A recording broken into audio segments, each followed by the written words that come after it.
서울시장 첫 번째 여론조사가 나왔습니다. 첫 번째 여론조사가 CBS가 한국사회여론연구소, 여기가 KSY죠. 여기 의뢰를 해가지고 지난 22일부터 23일까지 그제 어제 서울 유권자 1,001명을 대상으로 조사를 했는데 한 10%포인트 차이 났어요. 정원호 45.6, 오세훈 35.4 이렇게 나왔습니다.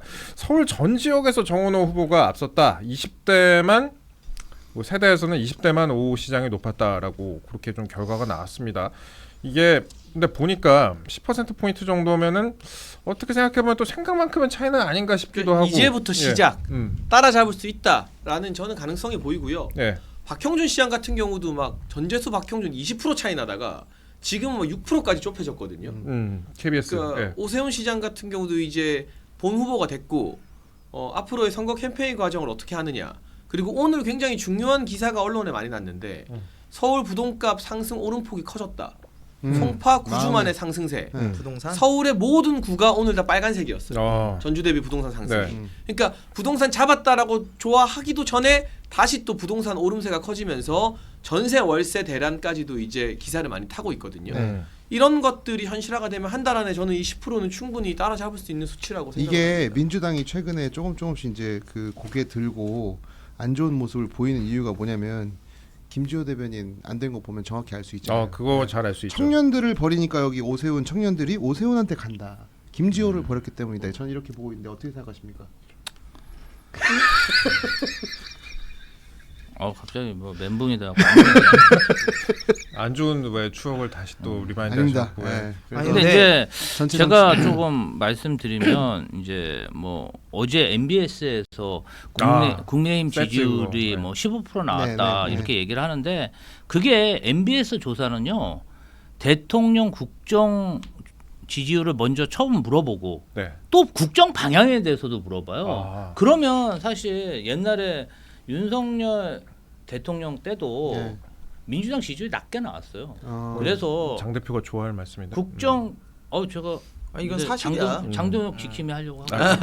아니 그래서 그 15%라는 게 좀 너무 과하게 과소 표집된 게 아닌가 이런 생각. 다만 정부를 견제하기 위해서 야당 후보를 밀어줘야 된다. 이건 30%가 나왔어. 그러면 그렇죠. 현재 가지고 있는 그런 어떤 그 응답자 중에서 반수 이상이 국민의힘을 지지하지 않는다는 거거든요. 그러니까 30%는 받아야 되는데 이건 사실은 지금 당내에서 굉장히 격론이 벌어지고 있잖아요. 근데 이 당내 분열상이 한 달 만에 해결될 일인가? 예를 들면 장동혁 대표가 뭔가 포용적인 정책을 했어. 그러면 국민의힘 그 친한계 패널들이 그 포용적 자세에 힘입어서 그게 호응할 것 같아요? 아니요. 내가 나가보면 나 한 3분 얘기하면은 15분 간까. 솔직히 그렇잖아요. 네. 그렇기 때문에 이 싸움이 결코 해볼 만하지가 않고 계속 이 분열이 심화될 것 같다. 저는 그렇게 보입니다. 야당 분열 때문에 오히려 이거 굳히기 들어간다. 차라리 저희는 지금 장동혁 대표를 공격하는 면에 있어서 좀 조심하자는 그런 공감대가 많이 형성돼요. 왜냐하면 너무 사람을 이렇게 몰아가면 이게 또 좀 불쌍하기도 하고 그리고 또 그렇게 해갖고 부의경이 결집돼서 저희 표를 떨어먹은 적이 있어요. 지난 총선 때도 그렇고. 그래서 조금 지금 장동혁 대표에 대해서는 국정이 한 축이기 때문에 예우를 해줘야 된다. 그런 공감대가 많이 퍼지고 있습니다. 앞서서 그 여론조사 과표집 말씀하셨는데 과소 표집됐다. 예, 충분한 이야기예요. 그게 앞서서 대통령 지지율 정책 방향 물어보면 당연히 여당 쪽이 좀 더 유리하게 나옵니다. 마찬가지로 지금 이 나왔던 KSY 이 조사 정원호 오세훈 이 둘만 놓고 한 조사도 사실은 명확하게 나왔다고 보기는 좀 어려워요. 왜냐하면 일단 첫 번째는 서울 지역의 민주당 경선이 아직 안 끝났어요. 국민의힘은 어떻게 뭐 요번에 공천을 참 제가 생각하기엔 좀 이상하게 하는 것 같아가지고 경선들도 별로 없고 막 현역들 다 자르고 구청장 시절 뭐 이런 거요. 서울 특히 서울 지역은 그런 것 같아가지고 뭐 그래가지고 아마 국민의힘 지지자들은 여론조사를 안 받을 거예요. 이미 경선이 끝났는데 뭘 받겠어요. 근데 민주당은 아직까지도 하고 있는 것들이 있어서 이분들이 받아요. 그러면은 경선을 하는 사람들은 여론조사만 바라보고 대기를 하기 때문에 민주당의 과표집이 될 수밖에 없어요. 그래서 저는 지금 나오는 여론조사는 아직까지는 실제와는 좀 거리가 있다라는 걸 꼭 머릿속에 두고 좀 보셔야 되고 그다음에 이 둘만 놓고 하면 안 돼요, 사실은. 안 그래도 그 말씀 드리려고 아무리 저희가 적게 나와도 네. 김정철 후보를 넣고 김정철 후보가 얼마나 가져가는가. 왜냐면 저희는 후보가 확정이 됐으니까. 김정철 지금 개혁신당 서울시장 예비 후보가 본인 SNS에 글을 올렸더라고. 글자가 좀 작긴 한데요. 아니 왜 김정철을 그 외 후보라고 밀어놓고 조사를 하고 있냐. 이건 측정이 아니라 배제다. 왜 양강 프레임을 씌우냐 라면서 이제 본인 넣어달라 이렇게. 이거는 사실 하시더라고요. 누가 브레이크를 걸어야 되냐면요. 선관위가 브레이크를 걸어야 돼요. 네. 이거 여조를 이렇게 신청을 하면 공표용 여론조사는 선관위가 무조건 문구를 다 봅니다. 다 보고 이거에 대해서 이렇게 하지 말라고 얘기를 해요. 근데 선관위에서 이 정도는 다른 당에 대해서 그 외 후보로 몰아가는 이런 부분들에 대해서는 당연히 지적을 해야죠. 그래서 저는 이거 선관위에 좀 항의를 안 할 수가 없는 그런 상황이에요. 그 오세훈 시장 말씀하셨으니까 오세훈 시장 얘기 좀 해볼게요. 오세훈 시장 일단 뭐 어제 오늘 여기저기 방송 인터뷰도 좀 하는 것 같은데 정원호는 이재명의 예스맨이자 박원순의 판박이다. 그리고 정원호, 박원순 시즌 2 될 것 암흑기로 돌아갈 가능성이 매우 높다라면서 오늘 아침에도 강펀치 나와가지고 뭐 이런 식으로 얘기를 하더라고요. 근데 이게 오세훈 시장이 정원호 후보를 이런 식으로 언급하는 게 과연 선거에 도움이 될지 그거 잘 모르겠습니다. 최영민 기자는 어떻게 보세요? 저요? 네. 뭐 도움이 될까? 저는 뭐 비가 오면 네. 우산 파는 우리 아들이 이제 잘 됐으면 좋겠다고 생각하고 날씨 맑으면 뭐 저 양산 파는 우리 아들이 잘 됐으면 좋겠다고 생각하는 사람이라 뭔 소리야? 뭔 소리야? 둘 다 아들이에요? 뭐 둘 다 누가 되든 신경 안 써요. 어차피 서울은 망했기 때문에 네, 둘 다 비전이 그러니까 이 둘이 서울을 시장이 됐을 때 내가 지금 사는 서울보다 더 좋아질 거란 기대가 안 들어요. 무슨 기대가 들어야지. 그래, 그래서 우리 뭔 얘기를 하는 건데 우리한테. 우리 뭐 김정철 어떻게 후보 뽑아주면 돼. 그래서 뭘 뽑아달라고 얘기를 할 거면 뭘 해준다고 얘기를 해야 될 거 아니야. 뭐 해준다. 뭐 어쩌겠다고. 근데 오 시장이 요즘에 약간 젊은 대변인들 만나려고 많이 하는 것 같더라고 보니까. 아니면 뭐 어떻게 장해찬 최고한테도 연락 좀 왔어요? 아니요, 전 따로. 안 왔어요? 자르라고 그랬는데 뭘 아, 어쩌려고 자르라고. 그래. 아니 좀 박민영 대변인 쪽엔 또 연락이 어떻게 또 오고 이런 것 같더라고. 무슨 예, 낯으로?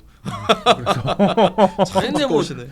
과거가 어찌됐든 만나서 네. 좀 우리 당의 전통 당원들 지지층을 대변하는 사람들 목소리도 듣고 하는 거는 좋죠. 저는 그건 나쁜 행보 아니라고 보고 오세훈 시장이 지금이라도 박민영 대변인이나 또는 우리 당의 어떤 전통 지지층들 지금 오세훈 시장 지지율이 안 나오는 건 중도층이 국민의힘을 외면해서도 있지만 전통 지지층이나 당원들이 여론조사 응답하거나 찍을 만한 신이 전혀 안 난다는 이유도 있거든요.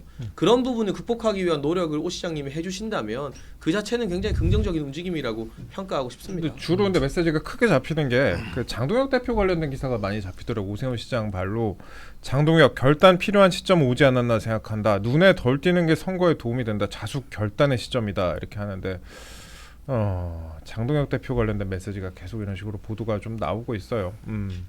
오 시장은 이렇게 생각을 하는 것 같습니다. 예. 저는 그런 생각을 해요. 네. 서울시장급 정도 되면은 사실 뭐 다른 데는 정말 바람으로 선거를 치를 수밖에 없어요. 지방선거는 후보님 죄송하지만 이제 광역의원, 기초의원 후보님들 이름도 잘 모르고 해요. 근데 서울시장급 정도 되면은 사실은 누구나 인물 경쟁력을 좀 보거든요. 그럼 지금 오세훈 후보가 얘기해야 되는 거는 장동혁 이 대표에 대한 이야기가 아니라 본인이 정원호보다 훨씬 더 나은 사람이다라는 거를 계속해서 강조해야 될 타이밍이라는 거죠. 이렇게 지금 장동혁 대표 때문에 안 나온다는 식으로 얘기하다가 만약에 장동혁 대표 오늘 보니까 뭐 사퇴 관련한 이야기도 나오고 그러던데 장동혁 대표가 만약에 물러나고도 자기 경쟁력 안 나오면 뭐라고 핑계 댈 거예요? 저는 이런 식으로 선거 치르는 거는 본인에게 전혀 도움이 안 된다는 생각을 해요. 근데 이제 오세훈 서울시장이 서울에서 사선하셨잖아요. 네, 예. 그러면 이번 선거 캠페인은 제가 만약 참모라면 내가 한 것에 대해서 설명하겠어요. 내가 이것도 했고 저것도 했고 이것도 했어. 있어야지. 아니 그러니까 내가 정말 이렇게 많은 업적을 남겼고 이렇게 약속을 지켰기 때문에 앞으로 내가 이것도 하고 저것도 하고 이렇게 하겠습니다. 그래야지 맨 뭐 이재명, 박원순, 장동혁 아 이게 무슨 국회의원 선거도 아니고 그러니까요. 행정권자로 사선한 사람이 뭐 남의 얘기만 하고 다니고 있냐 제가 이거죠. 지금 도시학 관련해서 수업을 하나 듣는데 이제 이분이 이제 박원순 되게 좋아하는 교수예요. 그리고 와우. 이제 저는 이제 교수님이랑 싸움을 붙이잖아요. 계속 수업 시간에 싸움을 붙거든요. 근데 최근에 이제 되게 정원호 우호적인 발언을 하시길래 브레이크를 한번 걸려고 딱 하고 있었는데 그 서울에서 그래도 좀 잘한 시장이 누가 있어요? 딱 이러는 거예요. 그래서 내가 보통 내가 옵하면 오세훈 이래야 되잖아요. 그래서 딱 하는데 이명박이요. 이명박이 잘했지 솔직히. 잘했지. 저기 이재명 대통령도 성남시장 재선할 때 네. 제가 그 캠프 홍보 스텝으로 있었거든요. 네, 네. 그러면 현수막에 이거 하나만 적었어요. 이재명은 합니다. 2014년도에. 그리고 내가 이것도 했고 저것도 했고 이것도 했으니까 앞으로 이거 하겠습니다. 다 찍어줬어. 분당에서도. 그렇게 가는 거지. 사선식이나 했는데 뭐 이렇게 기셔. 저는 김진태 지사님이 차라리 서울시장 했으면 좋겠다. 그래서 딱 뭐 몇 년 하시고서 그 강원도에 저거 아시죠? 스쿨존 없어진 거. 몰랐어요. 스쿨존이 탄력 운영돼가지고 이제 저녁엔 안 해? 밤 되면 그냥 해야지. 뚫리거든요. 그거 서울에서 하고서 이제 그 과속 방지턱 다 없애는 거 딱 하나만 해도 내가 뽑아준다 진짜 이거. 그거 하나만 해. 다른 거 다 필요 없고 그것만 해도 내가 뽑아드린다 진짜. 뭘 해준다는 건지를 잘 모르겠어요. 아니 나는 오세훈 시장 측에서 그런 공격을 해요. 정원호를 보면 박원순이 생각난다. 음. 도로 박원순이다. 지금 그쪽으로 컨셉을 잡으셨던데 그걸 아셔야 돼요. 그러니까 박원순 시장 그러면 한 일이 없다라고들 공격을 해요. 뭐 재개발 다 묶어놓고 뭐 아무것도 하질 않았다 이런 얘기들 하는데 벽화 같은 거 많이 그랬어요. 그렇죠. 그럼 뭐 문화적으로 좀 네. 제가 효능감을 느끼기는 어려운 그런 쪽으로 하셨는데 솔직하게 말하면요. 강남이나 뭐 목동이나 이런 쪽에서 원래 오세훈 후보를 지지해야 되는 이런 보수층 쪽에서 무슨 얘기를 하냐면 그럼 오세훈은 자기 활동을 왜 안 해줬는데 이 얘기를 해요. 그럼 뭐라는 줄 알아요? 신통기획 하잖아 이 소리밖에 안 한다니까. 아니 그런 거는 박원순도 했어요. 하도 의미가 없어 그거는. 어? 모아주택 뭐 이런 것들 다 그런 거 안 된 거 알잖아요. 근데 그렇게 해놓고는 이제 와서 저쪽은 박원순이다 그러면 이게 각이 서요? 자기도 한 게 없는데 한강버스는 하셨네. 내가 한강 바로 앞에 살거든요. 한강버스 전혀 안 타요. 군대 사신다. 아니 그 한강도 한강 나름이야. 어떤 사람에게는 거기도 가고 싶은 곳일 수 있어요. 그렇죠, 네. 그렇죠. 예, 가고 근데- 싶습니다. 근데 아무튼 한강버스는 내가 보기에 오세훈 시장이 자기가 가지고 있는 합리성이라는 장점을 이야기하려면 한강버스는 진짜 포기하셔야 돼요. 예. 우리 아들이 맨날 보면서 얘기해요. 이거 저 유람선은 저렇게 빨리 가지도 않고 왜 저렇게 가냐고. 유람선과 한강버스를 구분해서 얘기를 해줘야 되는데 난 구분할 자신이 없어요. 그냥 둘 다 유람선이지 솔직히. 근데 오늘 유람선 말씀하셨으니까 비슷하게 교통 얘기 좀 해보도록 하겠습니다. 그 제가 좀 전에 들어오기 전에 이 기사가 지금 단톡방에 많이 돌더라고요. 정원호 후보 관련해서 정원호 후보가 지난 22일에 그제 그 찾아가는 서울 인터뷰라는 그런 저희 사진 하나 띄워드릴게요. 뭐 이런 곳에서 이렇게 얘기를 했대요. 지금 도로 넓히는데 엄청난 돈을 정말 천문학적인 돈이 들어가는데 넓혀봐야 차가 더 늘어나면 똑같다. 저는 수요와 공급이 있다면 아예 공급을 줄여버리면 도로를 넓힐 이유가 없다. 그래서 그것을 제가 하겠다. 그러니까 교통체증의 해법으로 사실상 자동차 공급 축소를 제한한 것으로 해석이 되는 그런 발언을 했습니다. 지금 도로 넓히는데 엄청난 돈을 천문학적인 돈이 들어가는데 넓혀봐야 차가 더 늘어나면 똑같다. 수요와 공급이 있다면 아예 공급을 줄여버리면 도로를 넓힐 이유가 없다. 그걸 내가 하겠다라는 식으로 얘기를 했습니다. 이 자동차 공급 축소 약간 싱가포르처럼 되는 건지 모르겠는데 저는 예. 이거는 왜곡이라고 생각합니다. 왜곡이에요? 왜냐면 이거 정원호 후보가 이날 한 얘기를 다 들어보면은 저 들어봤는데 제가 평소에 하던 얘기랑 똑같은 얘기를 합니다. 그래요? 자, 왜 우리가 출근을 해야 합니까? 라고 질문을 던져요. 코로나 때 제가 맨날 얘기하잖아요. 우리는 재택근무 100%에도 망하지 않고 더 잘할 수 있다라는 걸 코로나 때 보여줬다. 그래서 제가 주 3일 출근제를 빨리 만들어야 된다고 하지 않았습니까? 그 얘기를 하고 있어요. 봐봐봐 여기 나오네. 코로나 때 한번 재택근무 해보지 않았느냐, 일 잘 되지 않았느냐. 다들 재택근무를 기본 베이스로 하면 되지 않겠냐. 그럼 교통량이 그 공급량이라는 게 출근하는 사람들이 줄어든다는 그런 의미를 갖고 있잖아요. 정원호가 자동차의 공급량을 어떻게 줄여요? 근데 이거는 좀 왜곡이 나는 있다고 본다. 이러면 할 말이 없어지는데. 근데 뭐야. 저 이거는 똑바로 잡아야 된다. 아니 왜냐하면 좋은 정책이라고 생각하니까 출근을 줄이는 건 되게 좋은 정책이에요. 그래야 사람들이 아이를 집에서 키울 수 있고 더 많이 가족들이랑 시간을 보낼 수 있다는 거. 난 이거 되게 좋은 거라고 생각해서. 네. 이게 그러니까 이거는 전 지금 정원호 진짜 왜곡이라고 생각합니다. 저는. 후보가 지금 선거 캠페인을 굉장히 잘하고 있는 거예요. 이 공급을 줄여야겠다 이 공약이 잘했다는 게 아니라 그치. 사람들 간의 어떤 삶의 방식이나 공약에 대해서 논박을 하고 있잖아요. 네. 그럼 오세훈 후보 보세요. 정원호, 이재명, 박원순, 장동영 이거 얘기한다고 밥이 나옵니까? 떡이 나옵니까? 사실 오세훈 시장 입에서 지금 주로 기사가 잡히는 거는 다른 사람 이름이지. 아니 그러니까 차라리 그냥 한강버스 감사의 정원 얘기하는 게 낫지. 이거는 저는 굉장히 소모적인 논쟁이라고 생각하고 교통체증 관련해가지고 정원호 후보의 어떤 공약에 대해서 비판할 수 있죠. 근데 또 이것이 새로운 대안이 될 수도 있는 거잖아요. 그러려고 우리가 선거를 하고 정치인들이 있는 거라고 생각하거든요. 의제 중심적인 캠페인은 저는 굉장히 선호하는 편입니다. 근데 보통 정치인들의 구설수나 네. 망언 논란은 앞뒤 맥락을 보면 다 이해할 만한 것들이에요. 그렇죠. 근데 사실 그 한 문장이 가져오는 파급력 때문에 망언이다 구설수다 돼서 날아가는 거거든요. 그러니까 이게 최훈민 기자는 관심이 있으니까 그치, 이게 그치. 출퇴근 유연근무제 재택근무 확대라고 해석을 해주는 건데 네. 대다수의 서울 시민들은 뭐 차를 줄인다고 장난하는 건가? 아니 왜 이게 뭐라고 나오냐면 수요와 공급이 있다면 아예 공급을 줄여버리면 도로를 넓힐 이유가 없다 이렇게 얘기하면 아니 그거 보면 딱 그거야. 저 새끼 현대차 불러가지고 야 너 차 생산 그만해 이렇게 느껴지잖아. 그리고 출퇴근 유연근무제나 재택근무는 서울시에서 할 수 있는 한계가 있고 이게 한계가 있지. 민간 기업들이 해야 되는 건데 대다수의 회사 다니는 사람들은 뭔 뜬구름 잡는 소리야라고 생각을 할 수밖에 없거든요. 네. 그러니까 이런 부분이 저는 중앙 정치에서 말 한마디가 어떻게 퍼지는지에 대한 훈련이 조금 부족한 결과라고 보여져요. 그리고 이걸 김재섭 의원 등이 잘 치고 들어가는 들어갔는데 거지. 예. 그러니까 제가 취재한 바로는 사실이 아닐 수도 있습니다만 정원호 캠프 분위기는 우린 다 이겼다. 그냥 조용히 가자. 뭐 특별히 뭐 말할 것도 없고 각 세울 것도 없고 그냥 가만히 가자라는 분위기인데 이 큰 모델을 안 해봤기 때문에 토론을 하거나 인터뷰를 하면 이런 짜잘한 실수들이 계속 나올 거예요. 이게 마치 옛날에 이재명 대통령이 첫 대선에서 뭐 김포공항 수직 이착륙 뭐 수직 이착륙 뭐 기축통화 국가 뭐 이런 이야기했던 게 엄청 타격이었잖아요. 네. 그러니까 그런 식의 어떤 잔실수들이 이제 나오기 시작할 거다. 저는 정원호 후보 측에서 이 공급 축소 얘기는 굉장히 계산적이고 계획된 발언일 수도 있다.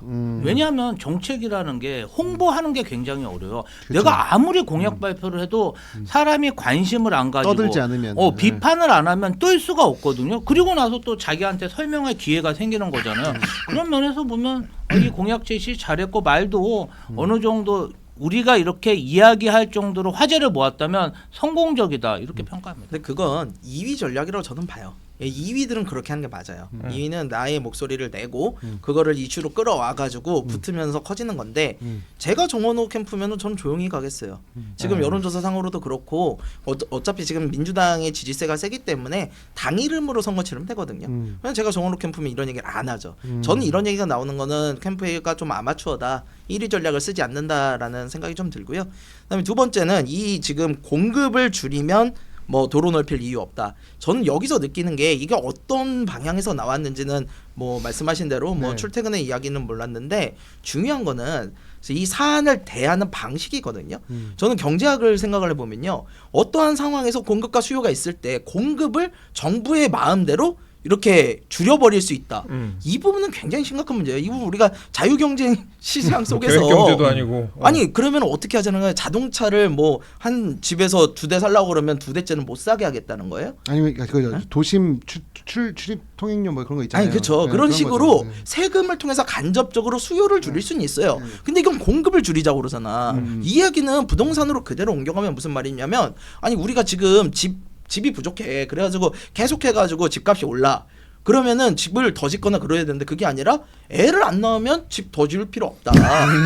아니 공급이잖아. 일리 있다. 네. 아니 이 얘기는 그 얘기예요 사실은. 그래서 이렇게 읽히기 때문에 이런 말은 할 필요도 없고 굉장히 오해를 쌓을 수 있는 부분이다라는 생각을 해요. 근데 이거 이게 이제 제가 맨날 주창하는 주 3일 출근제 그 한동훈이 주 3일제를 말씀하신 건가 이렇게 이제 헛소리했던 그 주 3일 출근제에 대한 얘기인데 이거 윤석열 대통령부터 시작해서 원희룡 장관까지도 계속 내려왔던 사실 국민의힘의 아젠다 중에 하나예요. 근데 이게 실리콘밸리에서도 재택근무 같은 거 하라고 했다가 나중에 이거 해보니까 안 된다. 그냥 다 출근해라. 그냥 감시하고 막. 근데 그거 잘 생각해 보시면 잘 되는 데도 있고 안 되는 데도 있어요. 근데 저는 이거를 방향을 바꾸는 거에 있어서는 굉장히 복잡해질 수 있지만 아니 지금 출산율이 0.67%대 이제 거의 1%도 안 되는 수준인데 이럴 때는 아이 키울 수 있는 환경을 무조건적으로 맞춰주는 게 맞다고 생각해요. 지금 당장 급하기 때문에. 그래서 이런 건 충분히 해볼 만하다라고 생각하는데 뭐 뭐 싫은 사람들은 안 하면 되고. 이번 선거에서 근데 남아 있는 이슈 중에서 가장 영향을 미칠 수 있는 부분은 봤을 때는 부동산이죠. 부동산인 것 같아요. 부동산이죠. 네. 제가 안 그래도 부동산 얘기 좀 하려고 하는데 서울 아파트값 오름폭 확대, 송파 9주 만에 상승 전환. 아까 이제 장해찬 최고가 말씀하셨던 그 소식이죠. 서울 아파트 매매 가격 상승폭이 2주간의 횡보를 거쳐서 다시 확대를 했다. 중하위권 강세가 여전한 가운데 강남 3구 중에 송파구가 가장 먼저 약세를 벗어났다라는 그런 네, 기사인데요. 5월 제가 요즘 부동산 보고 있잖아요. 근데 근데 또 어디 사시려고? 네, 예. 근데 그 5월 9일까지가 데드라인이에요. 5월 9일. 네, 맞아요. 근데 이제 5월 9일 냅두고서 4월 초까지는 저도 집 내놨으니까 집 딱 보면 인덱스가 집을 보러 오는 사람 숫자만 보면 되거든 나는. 예. 실물경제니까. 근데 4월 초까지 진짜 많이 왔거든요. 하루 2팀 치고 오고 그랬어요. 그러다 네. 갑자기 딱 끊겼어. 예. 근데 지난주부터 갑자기 사람들이 몰리기 시작했거든요. 그러니까 5월 9일이 다가오니까 다주택자들도 가격을 내리기 시작했고요. 왜냐면 5월 9일 전에 난 떨고 내야 되니까 가격을 내려가지고 그 네이버 부동산에 나오는 가격보다 저 계속 깎고 있거든요. 아, 그래요? 그러니까 지금 매수자 우위가 바뀌었어요. 살짝 지난주부터. 예. 급한 사람들이 깎기 시작했단 말이에요. 그래서 전 5월 9일까지 이게 굉장히 많이 올라갈 거라고 생각하고 아파트 가격도 좀 올라갈 거고 요게 다 올라간 다음에 5월 9일부터 좀 횡보하지 않을까 당분간은 저는 그렇게 보고 있죠. 움직임이 보여 여기서. 그리고 이게 네. 아파트라는 게 조심해야 되는 게 그 서울 시내 요즘에 예전에 한 6억에서 10억 정도 하는 아파트들 있잖아요. 네. 요 아파트들이 지금 씨가 말랐어요. 집중- 요 아파트가 집중력이 대부분 올랐죠. 15로 모이고 넘어갔죠. 그러니까 15억이 하나의 기준이 되니까 대출이 거기서 한번 끊기니까 15억 이하 아파트들이 엄청 가파르게 오른다 하더라고. 예. 그리고 저희 집 보러 온 사람들 대부분이 뭐냐면 성남시나 아니면 인천 지역 사시는 분들 중에 좀 잘 사는 분들이 돈 모아서 서울 입성하신 분들이 대부분으로 오더라고요. 그래서 제가 물어보거든요. 지금 집 사세요? 전세세요? 내가 물어봐요. 다 전세였어요. 그러니까 이분들이 이제 언론에서 그래서 전세 매물 마른다고 하니까 마음이 맞아요. 급해진 거고 다 나이 내 또래야. 근데 김성렬 최고 같이 이제 한강변 사시는 분들은 또 저희랑 입장이 좀 다를 수도 있으니까 아까 댓글에 갑자기 붙이나 보인다 막 이렇게 나오는데 우리 집은 15억 대출에 안 걸리기 때문에 괜찮습니다. 아니 한강변 아, 전화 25억 걸려요? 25억에 25억이 걸리는 걸려. 아니 근데 네. 그 15억 대출을 걸 때 많은 경제학자들이 바로 그 지점을 얘기했어요. 이렇게 이렇게 시장에 갔다가 선을 그어버리면 결국에 15억 이하의 집들이 15억까지 올라올 수밖에 없다. 그럼 결과적으로 계속해서 끌어올리는 부작용이 나온다. 이건 분명히 얘기했던 내용들이에요. 그 당시 보수 신문이나 이런 데서 얼마나 그거에 대해서 우려를 표했어요. 근데 결국에는 그렇게 진행이 됐고. 저는 시장에 대해서 좀 전에 얘기했던 정원우 이분이 얘기한 것처럼 뭐 공급을 줄이면 된다. 저는 이런 식의 접근 방법에 대해서 매우 반대를 하거든요. 예. 내가 오늘 이렇게 네 분이 이야기하는 거 들어보니까 이 네 분이 국민의힘 지도부에서 최고위에서 이런 얘기 했으면 아 우리도 연락 힘들었겠다. 아니 정말 긴장하고 선거해야 된다는 생각이 들어. 최고위에서 사실은 엉뚱한 얘기들만 하잖아. 사실 이런 얘기해야 정부 여당에서 아씨 큰일 났다 하고 막 부동산도 찾아보고 이런데. 대표님, 버튼이 있다면 저희는 벌써 200번 눌렀어요. 아니 그러니까 저희 같은 아니 이러면서 사실 장도혁 대표가 미국 갈 때가 아니고 10일 동안 노숙하면서 서울이랑 경기도 부동산만 돌았어도 분위기가 바뀌는데 그냥 그리고 막 나는 좀 친한 게도 이해가 안 가. 아니 그리고 비판을 하더라도 같은 당이면 어느 정 아니 그럼 그냥 창당을 하든가 창당도 안 하고 어떻게 그렇게 당 대표를 욕할 수가 있나. 한참 얘기하다가 그분들 그러더라. 아 나도 뭐 우리 당 대표를 이렇게 비판하는 게 괴롭습니다. 전혀 괴로운 게 아닌데. 괴로우면 어떻게 그렇게 방송에서 비판을 나왔고 많이 만나시잖아요. 예. 아 만나는데 네. 나는 요새 칭찬하니까 어. 가끔 가다 자기도 괴롭대. 방송에서 아 내가 우리 당 대표를 비판하는 게 괴롭습니다. 너무 사생 결단으로 비판을 하니까. 아니 내가 장대국 대표라면 은행들 싹 다 불러가지고 은행장들 좀 들어오시라. 근데 들어오셔서 이거 대출 이거 좀 어떻게 방법 없냐. 은행장 들어오라 그랬으면 또 비서실장 왔다고 또 JTBC 같은 데서 까겠지. 자 그거 잠깐 봐봐요. 은행장을 들어오라고 하면 당연히 야당 대표니까 안 올 수도 있잖아요. 그럼 그걸 계속 보여주면 된다고. 내가 노력하고 있다라는 걸. 넌 그걸 얘기한 건데 어쨌든 아까 저 최고위원님께서 말씀하신 거 보면 15억, 25억 지금 대출 제한이 걸려 있잖아요. 저는 이거는 민주당의 유물론적 계급론에 따라서 25억 이상은 상류층, 자 15억에서 25억은 중산층, 15억 미만은 서민 이렇게 민주당에서 계급을 정해준 거라고 생각합니다. 나눠지게 돼 있어요. 네. 그래서 네. 여기로 올라와라. 이제 올라오면 내가 대출로 너희를 다 때려 그 사다리를 다 부셔주겠다. 약간 이렇게 더 이상 못 올라오게. 이거는 계급을 제가 만들어야지. 심하게 얘기하는 게 아니라 최근에 무주택자고 신혼부부들 이제 집을 구하려는 사람들 아이를 하나 낳아서 20평에서 30평으로 옮기려고 고려하는 사람들이 모두 느끼는 피부로 느끼는 그 인덱스라고 말씀드리고 싶습니다. 왜냐하면 아니, 근데- 내가 이 시장에 지금 갇혀 있으니까. 아니 근데 그것도 나는 또 이해가 안 가는 게 뭐냐면 왜 집만 가지고 그러냐는 거지. 차라리 총자산을 가지고 그러면은 내가 이해라도 하겠어. 근데 이 집만 가지고 그런다는 거는 정말 옛날에 그 지대론. 땅을 가지고 있으면 돈이 생긴다. 그래서 지주를 악마화하던 그런 토지 공개념의 개념을 믿는 사람들이 이 집에 대해서 너무 집착을 해요. 난 이해가 가지 않는 부분이야, 솔직히. 사실 저나 최 기자는 거의 모든 자산이 아파트밖에 없기 때문에 저도 그래서 마찬가지예요. 네. 나도 모든 자산이 그런데 이걸 가지고 있는 사람이 왜 악마화가 되는지 나는 아이 그건 이해가 그거 어려워. 악마한 건 아닙니다. 그 오해십니다. 이동재 기자가 뭐 저랑 저 이동재 기자가 부동산밖에 자산이 없다고 하는데 저는 아닙니다. 저는 저를 항상 좋아해 주시는 저 2,000명의 구독자를 큰 여기서 자산이라고 생각합니다. 이런 식으로 네, 이동재랑은 다릅니다. 그러니까 이게 네. 아파트만 가지고 계신 분들은 조금 비판적 시각이 강한데 주식 투자하신 분들은 또 분위기가 다르더라고요. 주식 때문에 지금 민주당이 좋은 거예요. 네, 저도 솔직하게. 주식 투자 좀 했습니다. 예, 여튼 근데 좀 말씀 간단하게 제가 정리 좀 드리면은 오리엔텔 전공? 아니요. 한명됐다.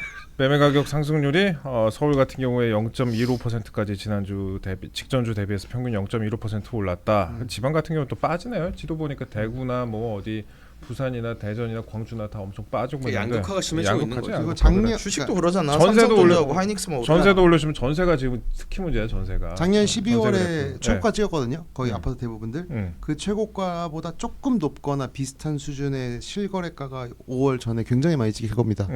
예, 제가 피부로 건 아이 눈앞에 보이고 있으니까 맨날 복덕방 다녀와서 요즘 예, 아무튼 그래요. 5월 9일까지 막차 타십시오. 진짜 이 제가 부동산 부분 좀 중요하다 말씀드렸습니다. 말씀을 드렸고 제가 장- 사라면 주식은 네. 사면 안 되지만 집은 사도 됩니다. 장동혁 대표 얘기가 좀 나왔으니까 네. 장동혁 대표 얘기 좀 마무리하고 네. 여기서 이제 1부 마무리하도록 에어컨이 하겠습니다. 너무 추워요. 에어컨 좀 줄여주세요. 네. 예. 꺼주세요. 아니 그러면은 그 네. 장동혁 대표 이야기 나왔으니까 아까 좀 전에 김지호 대변인 말씀 주신 거 때문에 저는 예전에 처음 정치 들어올 때 선배들이 그랬어요 저한테 야 저희 진보는 분열해서 망하고 보수는 부패해서 망해 맨날 이랬거든요. 근데 요새는 완전히 세상이 바뀌었어. 내가 보기엔 진보가 부패해서 망하고 보수가 분열해서 망하는 것 같아요.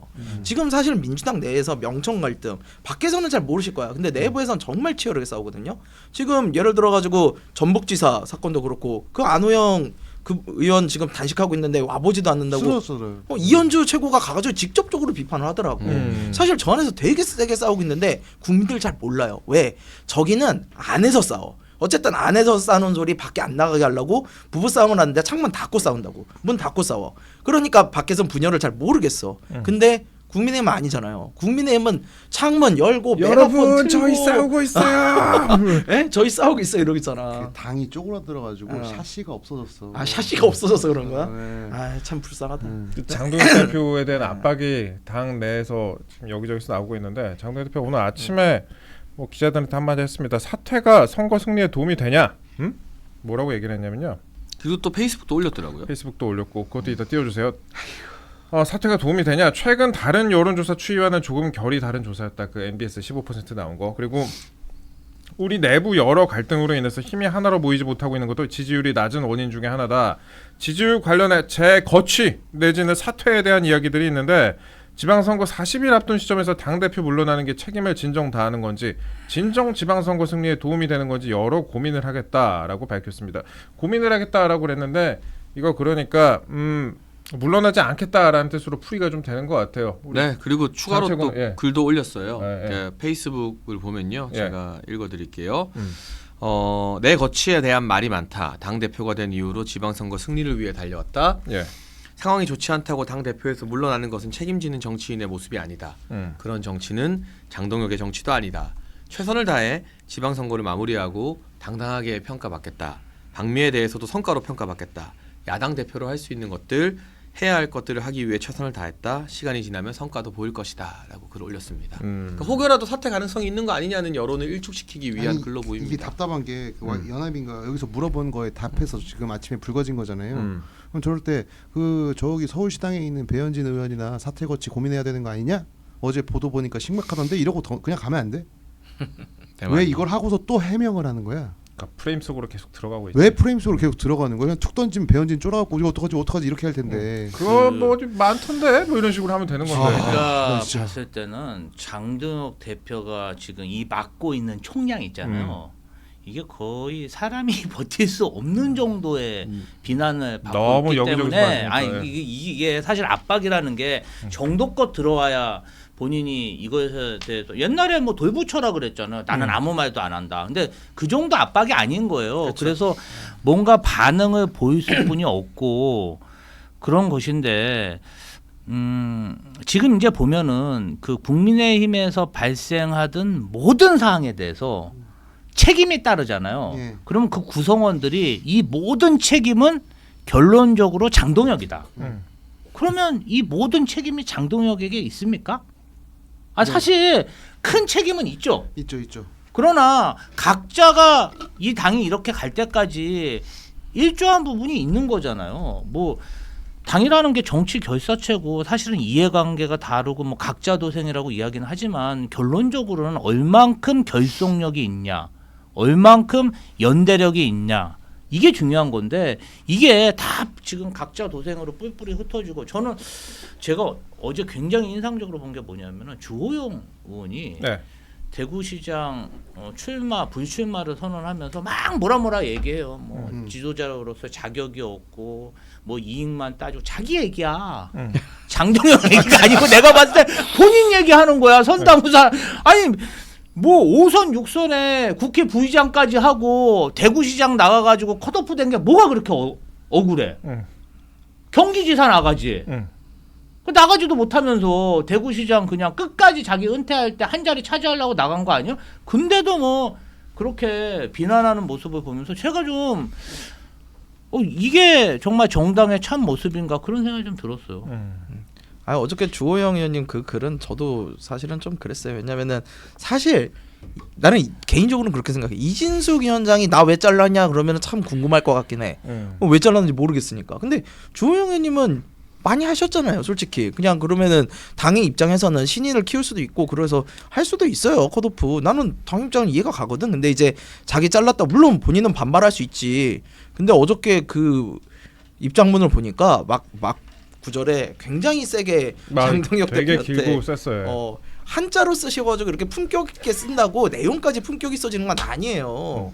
그래가지고 나는 그걸 보면서 이거는 오히려 주호영 의원에 대해서 가지고 있던 호감이 반감되는 느낌이 본인 굉장히 얘기를 듭니다. 하고 약간 이런 거죠. 반발은 할 수 있어도 반박은 못 할 거예요. 컷오프에 대해서. 그럼 우리 장혜찬 최고한테 여쭤볼게요. 그러면 지금 이렇게 당에서 공격이 계속되고 있는데 장동혁 대표 버틸 수 있겠어요? 아니 버티는 거죠. 뭐 이 장동혁 대표의 최대 강점은 이제 맷집인 거고 그리고 당의 핵심 지지자들은 이렇게 온 사방에서 공격받는 장동혁 대표의 모습을 보면서 약간의 오히려 동정심, 아까 김주호 대변인이 말씀하신 불쌍해 보이는 것들 이런 것들이 또 정치적 동력일 수 있으니까. 그러니까 지금 사퇴한다고 해도 출구가 없잖아요. 맞아. 지금 사퇴는 지금 답이 아니야. 사퇴하는 게 뭐 지금 사퇴하면 친한계가 박수 치겠어요?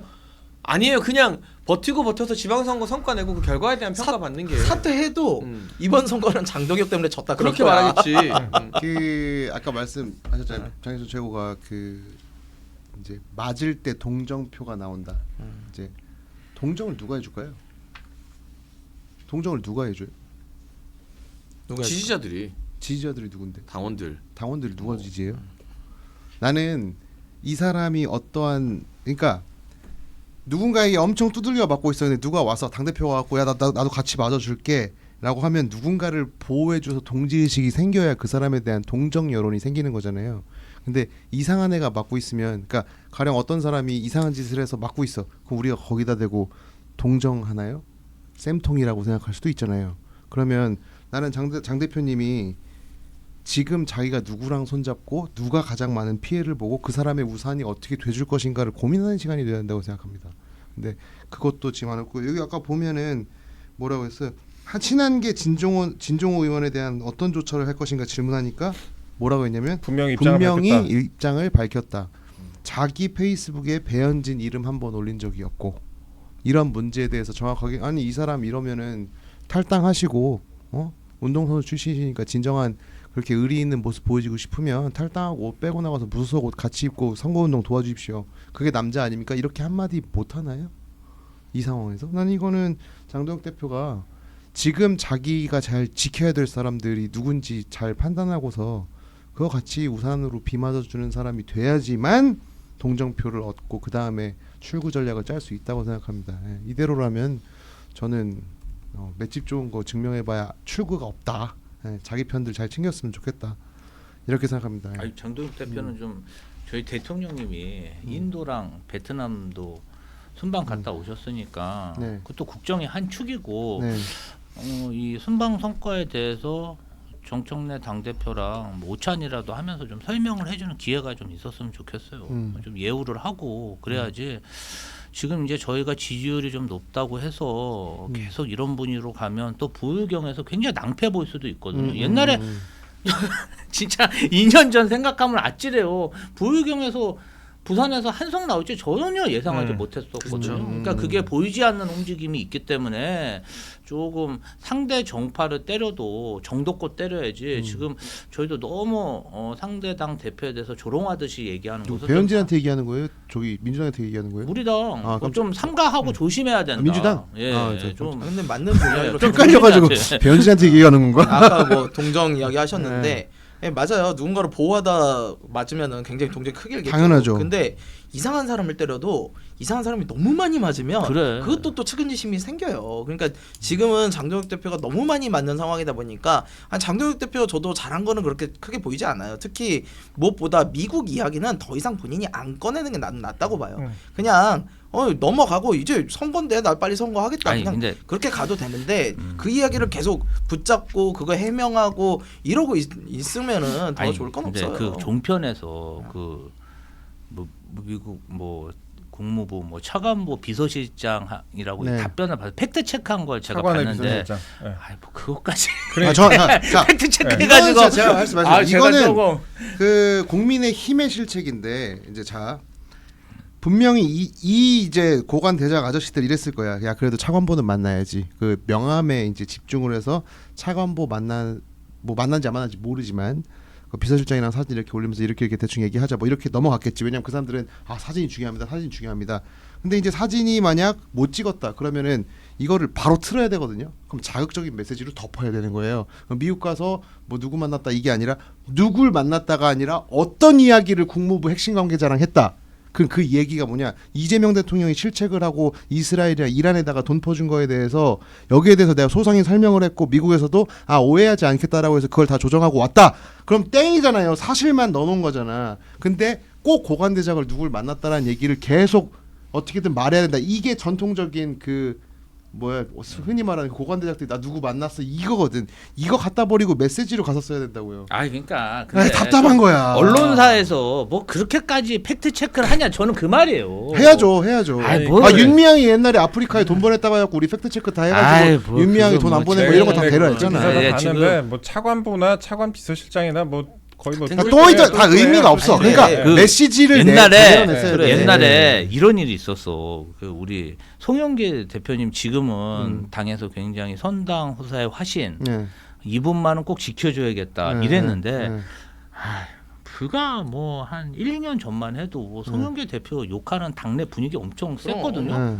진짜 장동혁 대표만큼 당한 것 같아. 당 대표일 때도 거기는 땡 아니 그러니까 근데 시간이 지나고 그 이분도 뭐 소나무당 창당도 해 그때 또 엄청 욕 먹었어요. 근데 시간 앉은 걸 옆에 앉았잖아. 시간이 지나고 대법원에서 다시 살아 돌아오니까 우리 당원들이 갑자기 선당우세 이렇게 되더라고. 그래서 민주당에서 정말 이 장동혁 대표에 대해서 때렸더라도 예우를 갖춰서 때려야 된다 이런 생각이 듭니다.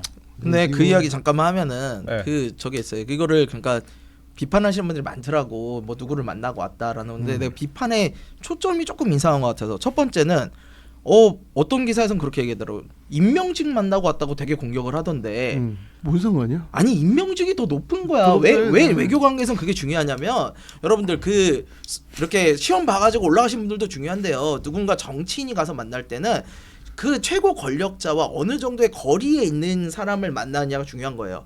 가까이 있으면 중요한 거야. 이 사람에게 직접 말을 하느냐가 중요한 거라고요. 그래서 사실은 임명직이 훨씬 더 효과는 있어요. 아니 어쨌든 대통령 임명을 직접 했을 거 아니야. 자기 사람이라는 거 아니야. 그래서 나는 거기서 임명직이 왜 비판의 요소가 되는지를 이해를 못했고, 두 번째는 너무 젊다고 뭐 몇 년생 그러는 거야. 그러니까. 아니 아직도 이런 식으로 비판을 해요? 그 사람이 어떤 역할을 하는 사람이냐에 대해서 비판을 하면 이해를 하겠어. 젊은 사람 만나온 게 잘못이에요? 저 차관 비서실장이라는 사람 솔직히 트럼프 대통령하고 거리가 그렇게 멀지 않은 사람이에요. 그게 중요한 거예요. 이 사람이 트럼프 이제 대통령 그 얼마나 핵심은 가깝다고 하던데. 핵심은 저 개빈 핵심은 왁스- 당 대표 네. 야당 당 대표가 대한민국 의전서의 8이고 격이 있는데 해외에 나가서 격이 맞지 않는 파트너와 대화를 할 수는 있어요. 근데 사실은 그게 뭐 본인이 갔을 땐 순방 성과의 대부분이었잖아요, 지금. 네. 그러다 보니까 비판을 하는 것이지 저 사람 자체 만난 것에 대한 비판 방점은 저는 아니라고 근데 어떻게 봐요. 보면 그렇게 해야 돼요. 근데 그렇게 안 하니까 장동혁 문제인 거지. 대표가 오자마자 공화당 의원 50명이 이재명 정부 쿠팡 규제라던가 약간 그렇지. 미국 기업에 대해서는 가혹하고 중국 기업은 봐주는 거 아니냐라고 규탄 성명을 내고 강경화 대사한테 내고 뭐 예. 이런 공식 성명들이 나오고, 그러니까 원가의 어떤 물밑 대화에서 지금 이재명 정부의 외교 안보 노선, 정동영 장관이 거하게 실수한 것 등등에 대해서 계속 교감을 나눈 것 자체는 저는 성과이지 그거를 않나. 헤드라인으로 뽑았어야 되는데 그게 안타까운 거 지금 말씀하셨듯이 생각해봐요. 누가 미국에서 어디 저기 제 3당 있잖아요. 그 카니 웨스트 당 이런 데에서 애들이 와가지고 딱 만나는데 그 강훈식 비서실장 옆에 비서실장을 만났어. 그러면 아이 뭐 별론데 서열순위에 없는 만약 그 김혜경 여사님 만났어. 그럼 개 빡센 거잖아요. 김현지 같은 거지 어떻게 보면. 김현지 같은 거지. 그러면은 가까운 사람을 만나는 게 더 중요하지 높은 사람 만나는 게 중요한 건 그러니까, 아니잖아. 그러니까 뭐 아시잖아. 실질적인 효과는 실세를 그렇지, 실세지. 만났으니까 효과가 실세지. 더 좋다. 이제 이런 얘기는 할 수 있지만 그것은 뭐 점심 먹을 때나 저녁 먹을 때 뭐 이렇게 아니, 밤에 만나야지. 사마실자 이렇게 만나야지. 공식적인 그 본인이 외교 성과로 자랑하기에는 저건 좀 저도 부끄럽습니다. 아니 저 뭐야 저 이란에 돈 줘서 문제된 한국 정부 그거 아니다 잘 설명하고 왔다 이렇게 하면 야지 다 놓고 할 거 다 공개된다고 그 한마디를 못하고 차관보 사진 만났다고 이러니까 지금 뒤로 거꾸로 가는 아니, 거예요. 홍보가 미숙했다는 그런 생각은 드는데 네. 한편으로 또 너무 깐다는 생각이 있어요. 요즘은 뭐 수만 쉬어도 까는 것 같고 진종호 같은 사람이 아니 세상에 뭐 진종호 같은 사람이 독재 지도자는 살아남지 못한다고 장동혁 대표 경고에 대해서 진종호 같은 사람이 독재 지도자는 살아남지 못한다 이런 배현진 얘기하고 얘기하는 거 있어요. 누구 얘기한 건지 얘기해줘야 내가 뭘 하지. 진종호. 진종호. 그러니까 그 네. 대상이 장동혁이지. 진종호가 장동혁 야, 같은 배현진 아니, 줄 일부러 못 알았지. 알아듣는 것 같이 얘기하는 거 아니야 지금 또. 장동혁이 네. 독재자라 그러면 누가 그걸 공감을 합니까? 그 그래. 완전 동네 북인데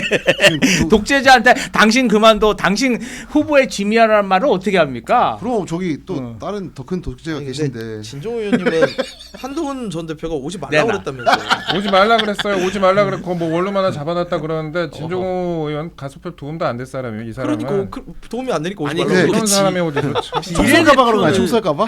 비례대표는 자기가 잘나서 국회의원 된 게 아니잖아요. 아니 그리고 진종호 의원 어떻게 공천받은지 다 알잖아요. 그러니까 어떻게 받았어? 여보세요? 공천 받으실래요? 네. 근데 공천이 뭐예요? 약간 네. 이랬을 수도 있어. 근데 갑자기 저쪽으로 붙어버렸네. 예. 아 근데 아니, 독재 그리고 지도자는 옛날에- 살아남을 수가 없다. 당권만을 위한 것이라면 왕관의 무게를 못 버티겠다면 내려오시는 게 맞다. 아이고 참. 옛날에 한동훈 대표 비대위원장인가 그거 내려놓을 때도 진종호 이분이 사퇴해가지고 내려놓은 거 아니었어요? 당 아, 대표가 그랬죠. 내려놓을 힘에 때. 밀려서 네. 사퇴했죠. 네, 그때 또 모종의 이유가 있었습니다. 그랬어요. 보수의 대통합이 필요한 이 시점에 징계 따위를 걱정할 여유는 없다. 이렇게 아우 멋있게 말했습니다. 그러니까 당이 개판 콩가루 집안인 거예요. 저거는 무소속을 돕기 위해서 국회의원이 지역 내려간다? 그냥 민주당이었으면 긴급 최고위 열어서 제명감이에요. 솔직히 말하면. 장동혁 대표도 그렇게 해야 돼요. 못 하잖아요, 그걸. 근데 왜 이런 진종호 같은 사람 하나도 제대로 제가 계속 얘기하고 장동혁 팬들한테 욕을 다 먹잖아요. 당신들 대신 내가 그 얘기를 해서. 지금 댓글에도 엄청 욕해요. 왜 장동혁 까냐고. 근데 우리 지금까지 장동혁 대표 얘기하면서 깐 거 하나도 없거든요. 여러분들 네. 그냥 내가 저희 하나남은 동아줄이 저희예요. 대표 편드는 얘기하면은 패널들이 나보고 조롱하는 거라고. 막 계속 그거 아닌데. 이거 왜냐면 조롱 저희도- 아니었어요? 예? 조롱하는 거 아니고 네. 이게 진짜 부울경에서 뛰는 후보들은 절실해요. 지금 막 저희가 너무 자신감 있게 얘기하고 너무 상대당 대표 까도 나중에 그게 다 역효과로 오더라고요. 보이지 않는 민심이 있기 때문에.